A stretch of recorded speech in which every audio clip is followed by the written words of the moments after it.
Thomas saves the day.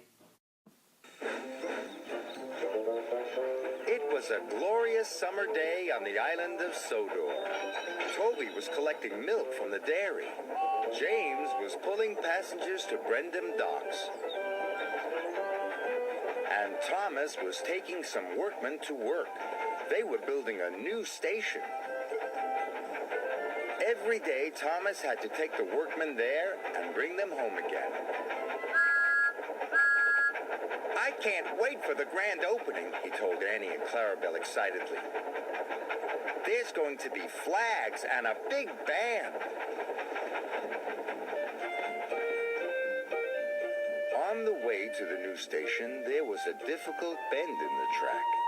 Thomas didn't like it at all. He was worried about the bend. But his good friends Annie and Clarabelle were there to help him. Slow down, they sang out. Slow down and puff with care. So Thomas did slow down, and he puffed with care. Thank you, Thomas puffed to Annie and Clarabelle. I couldn't have done it without you.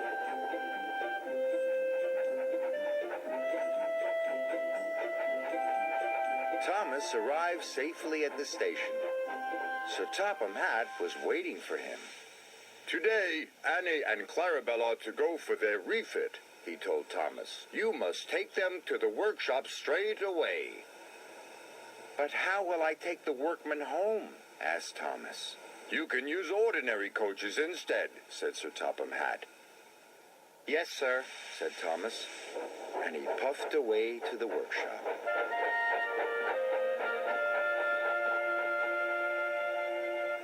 Thomas said goodbye to Annie and Clarabelle.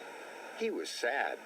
I don't know how I'll manage the difficult bend without you, he told his friends. The next day, Thomas puffed to the coach yard.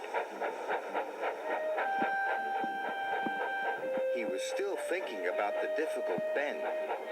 Thomas went too fast and gave the coaches a mighty biff. The coaches rolled along the line and bumped into James. Watch what you're doing, James snorted. Sorry, Thomas puffed. Thomas was missing Annie and Clarabelle. He would never have biffed into them. Soon Thomas was on his way to pick up the workers at the new station. Difficult bend, he puffed nervously. The difficult bend came nearer and nearer. Thomas was supposed to slow down, but he wanted to get past the bend quickly. So Thomas went faster and faster. The coaches rattled and shook. Soon be over, Thomas said to himself.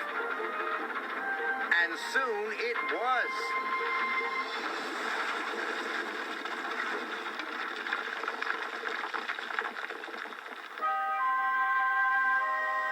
Luckily, no one was hurt.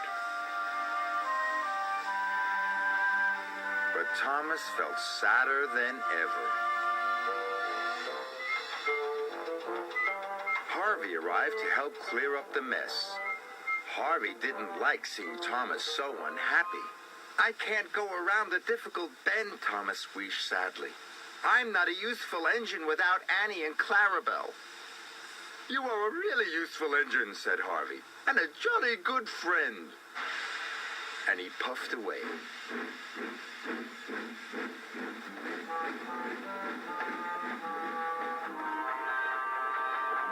Thomas trundled slowly back to Tidmouth's sheds. He was very sad. He wanted to be back with Annie and Clarabelle. Suddenly, Thomas saw a line of troublesome trucks rushing towards him. They had come uncoupled from Edgewood. Cinders and ashes, cried Thomas. The troublesome trucks are heading for the new station, and they're going too fast. I must warn the station master. So he raced after them. The troublesome trucks clattered along the track. Thomas was determined to save the new station, so he dashed after the runaway trucks. Thomas went faster and faster. He raced past the troublesome trucks, but he was nearly at the difficult bend.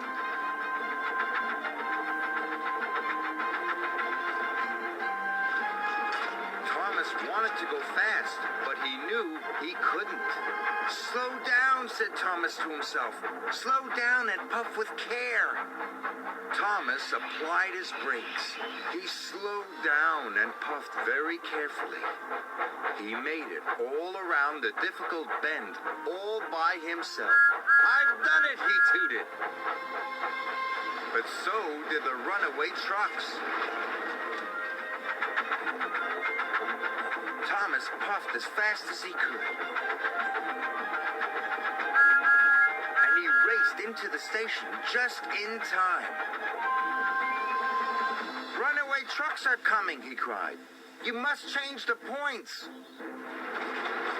The signalman quickly changed the points.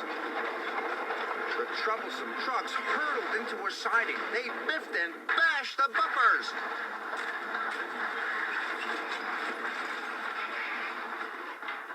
But the station was safe.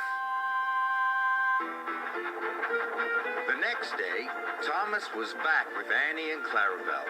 They were going to the grand opening of the new station.